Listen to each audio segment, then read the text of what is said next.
Hello friends, welcome to my channel. দেশ এবং দেশের বাইরে থেকে যারা আজকে আমার ভিডিওটি কন্টিনিউ করেছেন, প্রত্যেককে gardener TRIPS with Kamal YouTube চ্যানেলে স্বাগতম। মাসটা প্রায় নভেম্বরের মাঝামাঝি। এই সময়ে ছাদ বাগানে লেবু গাছের শেষ পরিচর্যা আপনাকে করে নিতে হবে। বিশেষ কতগুলো পরিচর্যা এই সময় থেকে যদি আপনি শেষ না করে ফেলতে পারেন, তাহলে ডিসেম্বর মাসে এসে আপনার ছাদ বাগানের কিন্তু অনেক বড় ক্ষতি হয়ে যাবে। এই সময়ে লেবু গাছে বিশেষ কতগুলো সার, বিশেষ কিছু তরল এবং রাসায়নিক সার যেগুলো আপনাকে দিয়ে দিতে হবে, যেগুলো ডিসেম্বর থেকে কোনোভাবে দেওয়া যাবে না। এর পাশাপাশি লেবু গাছের প্রুন এই সময় কিন্তু করে নিতে হবে। সমগ্র তত্ত্ব নিয়ে থাকছে আজকের ছোট্ট ভিডিওটি, না স্কিপ করে কন্টিনিউ করুন। অত্যন্ত গুরুত্বপূর্ণ ভিডিও হতে চলছে, মনোযোগ সহকারে দেখতে থাকুন।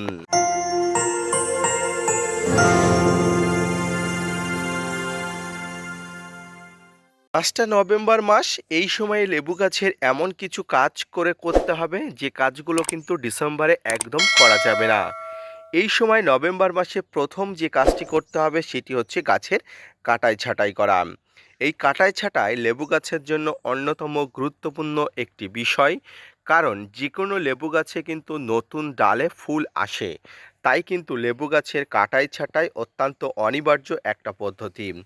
এই সময় আপনার ছাদ বাগানে থাকা সমস্ত ধরনের ফল ধরা, ফল না ধরা সমস্ত ধরনের লেবু গাছে আপনি শেষ মুহূর্তে কাটাই ছাঁটাই অবশ্যই করে নিতে পারেন। যে সমস্ত গাছে এখনও পর্যন্ত ফল ধরে আছে সেই সমস্ত গাছেও কিন্তু আপনি কাটাই ছাঁটাই করতে পারেন। যেমন আমার এই গাছটিতে কিন্তু ফল ধরে আছে, তারপরেও কিন্তু আমি কাটাই ছাঁটাই করে নিয়েছি। ছাদ বাগানে এই কাটাই ছাঁটাই শুধুমাত্র নভেম্বর মাসেই আপনি করতে পারেন এমনটি নয়, আপনি সারা বছর যে কোনো সময়ে কিন্তু কাটাই ছাঁটাই করতে পারেন। যদিও ডিসেম্বর মাস আসলে লেবু গাছে অনেক স্ট্রেচ দিতে হয়, গাছ অনেক কষ্ট পায়, তাই কিন্তু এই সময় কাটাই ছাঁটাই করা ঠিক নয়। তাই নভেম্বরের মাঝামাঝি থেকে লেবু গাছকে একদম কাটাই ছাঁটাই বা প্রুন করে ফেলতে হবে। এই সময়ে গাছে মোটামুটি সমস্ত অপ্রয়োজনীয় ডাল থেকে শুরু করে গাছের সমস্ত ডালগুলোকে আপনি এইভাবে কেটে ফেলবেন, এবং এই কেটে ফেলার পরে আপনি ছাদ বাগানে লেবু গাছের প্রত্যেকটি ডালের মাথায় কিন্তু আপনি ফাঙ্গিসাইডের একটি প্রলেপ দিয়ে দেবেন। এক্ষেত্রে ব্লাইটক্সের একটি প্রলেপ দিলে কিন্তু খুব ভালো হয়। এরপরে আপনি এই কাটাই ছাঁটাই করার পরেই কিন্তু আপনাকে আসল যে কাজটি করতে হবে সেটি কিন্তু অত্যন্ত গুরুত্বপূর্ণ একটি কাজ। কি কাজ করতে হবে? এক্ষেত্রে আপনাকে যেটি করতে হবে সেটি হলো গাছের গোড়াতে কিন্তু একটি হালকা মানের খাবার দিয়ে দিতে হবে, মিশ্র খাবার যেটাকে বলে। এর পাশাপাশি কিছু তরল খাবার দিতে হবে। এই তরল খাবার কিন্তু শুধুমাত্র নভেম্বর পর্যন্তই দেওয়া যাবে। নভেম্বর পার হলে ডিসেম্বর থেকে কিন্তু কোনোভাবেই আপনি এই তরল খাবারটি দিতে পারবেন না। গাছকে প্রুন করা হয়ে গেলে আপনি যেটি করবেন সেটি হচ্ছে, একটি ভালো মানের ফাঙ্গিসাইড দেওয়ার কথা বললাম। এরপরে আপনি গাছের গোড়াতে যেটি করবেন সেটি হচ্ছে একটি হালকা মানের খাবার, যার মধ্যে ফসফরাস এবং অল্প করে নাইট্রোজেন থাকে এমন একটি খাবার দিয়ে দেবেন। আমার গাছের গোড়াটা যদি আপনি দেখেন, দেখতে পাচ্ছেন এখানে অল্প করে পাতা পচা এবং ভার্মি কম্পোস্ট খুব সামান্য পরিমাণ দিয়ে দিয়েছি। আপনারাও অবশ্যই দিয়ে দিতে পারেন। এর পাশাপাশি গাছ প্রুন করার পরে সরিষার খোল খুব অল্প করে, একদম সামান্য মানে তরল করে, আপনি মনে করুন 100 গ্রাম সরিষার খোল 1 লিটার জলে গুলেছেন, ওই 1 লিটার জলে আরও 3 লিটার জল মিশিয়ে যতটা পাতলা হবে সেই ততটা পাতলা জল কিন্তু আপনি এই গাছের গোড়ায় নভেম্বর পর্যন্ত 2 থেকে 3 দিন বাদে বাদে কিন্তু দিতে পারেন। মনে রাখবেন, এটি কিন্তু শুধুমাত্র নভেম্বর পর্যন্তই দেওয়া যাবে। সরিষার খোল কোনোভাবে ডিসেম্বর মাসে গাছে একদমই দেবেন না। যদিও গাছকে প্রুন করা হয়েছে, গাছকে স্ট্রেচের মধ্যে দিয়ে যাচ্ছে, তাই কিন্তু এই সময় একটু পরিমাণ নাইট্রোজেন ঘটিত খাবার দেওয়া উচিত, যাতে করে গাছের পাতা আসার সম্ভাবনা বেড়ে যায়। এবং ডিসেম্বর মাস পড়লে কিন্তু এই পাতা আসার সম্ভাবনা যেমন বেড়ে যায়, ফুল আসার সম্ভাবনা বেড়ে যায়। তাই নাইট্রোজেন ঘটিত খাবার, বিশেষ করে তরল নাইট্রোজেন ঘটিত খাবার দিলে গাছে কিন্তু হু হু করে পাতার সংখ্যা বাড়বে। সেক্ষেত্রে কিন্তু গাছে কিন্তু একদমই ফুল আসার সম্ভাবনা কমে যাবে। সমস্ত ধরনের গাছগুলোকে প্রুন করার পরে আপনি এই খাবারটি অবশ্যই দিয়ে দেবেন। সরিষার খোল পচানো জল যেটি বললাম সেটি একদম তরল করে দিয়ে দেবেন। এর পাশাপাশি দেখতে পাচ্ছেন মিশ্র খাবার আপনি অল্প করে দিয়ে দেবেন। তবে খুব ভারী খাবার দেবেন না, একদম সামান্য অল্প করে দেবেন, যে খাবারটি গাছের কোনো ধরনের কোনো এফেক্ট ফেলবে না। এরপরে যেটি করবেন সেটি হচ্ছে এই সময় থেকে গাছে একটা ভালো মানের পিজিআর আপনাকে স্প্রে করতে হবে। প্রায় নভেম্বর মাসের প্রায় 15 তারিখের কাছাকাছি হয়ে গেছে।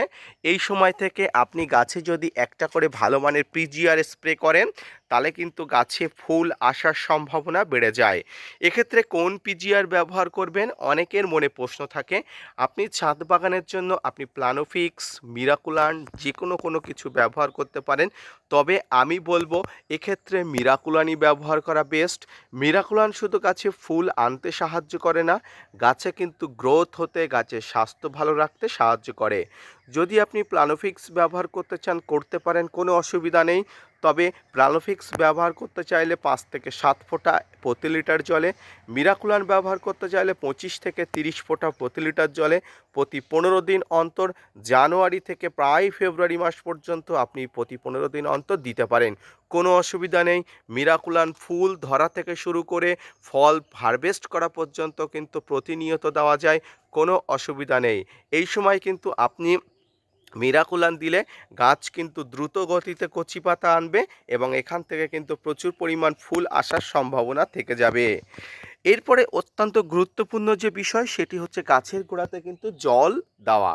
দেখুন, নভেম্বর পর্যন্ত গাছের গোড়াতে মোটামুটি একটা জল মেনটেন্স করতে হবে, কিন্তু ডিসেম্বর মাস থেকে কিন্তু গাছের গোড়াতে ওয়াটার থেরাপি ট্রিটমেন্ট শুরু করে দিতে হবে। ওয়াটার থেরাপি ট্রিটমেন্ট কি সেটি আমি আপনাদেরকে বলবো। ওয়াটার থেরাপি ট্রিটমেন্ট হলো এমন একটি ট্রিটমেন্ট যেটি কিন্তু গাছকে একদম স্ট্রেচ দেয়, গাছের প্রচুর পরিমাণ কষ্ট দেয়, যার ফলে গাছ কিন্তু ফুল ফল আনতে বাধ্য হয়। ডিসেম্বর মাসে গাছের গোড়ার মাটি একদম খটখটে শুকনো থাকবে, যেমনটি নভেম্বর মাসে দেখছেন এর থেকেও বেশি খটখটে শুকনো থাকবে, যার ফলে গাছের এমনি যে পাতাগুলো আছে পাতাগুলো ঝরে পড়বে। এর ফলে কিন্তু গাছ আরও ফুল আনার সম্ভাবনাকে বাড়িয়ে দেবে। শুধুমাত্র এই ডিসেম্বর মাসের আগে নভেম্বর মাসে আপনাকে এই যে কিছু মিশ্র সার বা কিছু তরল লিকুইড যে সারের কথা বললাম এই সারগুলো দিয়ে দিন। এরপরে কিন্তু নভেম্বর মাস শেষ হলে ডিসেম্বর মাস থেকে কিন্তু আপনার কিন্তু আসল ট্রিটমেন্ট শুরু করতে হবে। পাশাপাশি এই প্রুন করা গাছে আপনি একবার অবশ্যই 15 দিন পরে, অর্থাৎ প্রুন করার 15 দিন পরে আপনি একবার বোরন স্প্রে করবেন। এই বোরন গাছে স্প্রে কেন করবেন?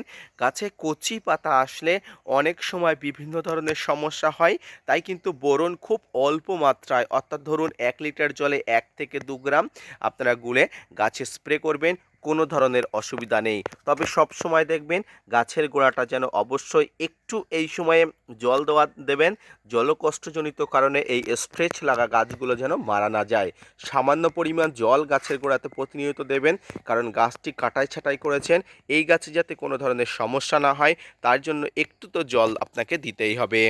নভেম্বর মাস লেবু গাছের জন্য অত্যন্ত গুরুত্বপূর্ণ যেমন মাস, ডিসেম্বর মাসও কিন্তু লেবু গাছের জন্য অত্যন্ত গুরুত্বপূর্ণ একটি মাস। তাই নভেম্বর এবং ডিসেম্বর মাসে কিন্তু লেবু গাছের অত্যন্ত মনোযোগ সহকারে পরিচর্যা করতে হবে, মনোনিবেশ করতে হবে এমনভাবে যাতে করে লেবু গাছের কোনো ধরনের ক্ষতি যাতে না হয়, প্রচুর পরিমাণ ফল সিজনে পাই। তাই প্রত্যেকটি পরিচর্যার কথা মাথায় রেখে গাছের খাবারগুলো যেমন দেবেন ঠিক তেমনি গাছের প্রত্যেকটি স্টেজে কিন্তু গাছের দেখভাল করবেন। তো ফ্রেন্ডস, আজকের ভিডিওটি এই পর্যন্ত। নভেম্বর মাসের মাঝামাঝি সময় থেকে শুরু করে ডিসেম্বর মাসের প্রথম পর্যন্ত আপনাকে এই পরিচর্যা করতে হবে। ডিসেম্বর মাসের একদম শুরুতেই আমি আপনাদের ভিডিও দেবো যে কিভাবে পরিচর্যা করবেন, কিভাবে গাছকে স্ট্রেচ দেবেন, কিভাবে কিন্তু গাছে ফুল আনার সম্ভাবনাকে বাড়িয়ে নেবেন। তাই নিয়ে প্রত্যেকটি দিন আমি আপনাদের সঙ্গে নানা রকম ভিডিও শেয়ার করব। তো আজকের ভিডিওটি এই পর্যন্ত। আজকের ভিডিওটি দেখে যদি আপনি উপকৃত হন অবশ্যই gardener tips with Kamal YouTube চ্যানেলকে সাপোর্ট করবেন। পাশাপাশি আজকের ভিডিও থেকে আপনি যদি অবশ্যই স্যাটিসফাইড হয়ে থাকেন ভিডিওটি শেয়ার করতে এবং ভিডিওটি লাইক দিতে ভুলবেন না। ধন্যবাদ।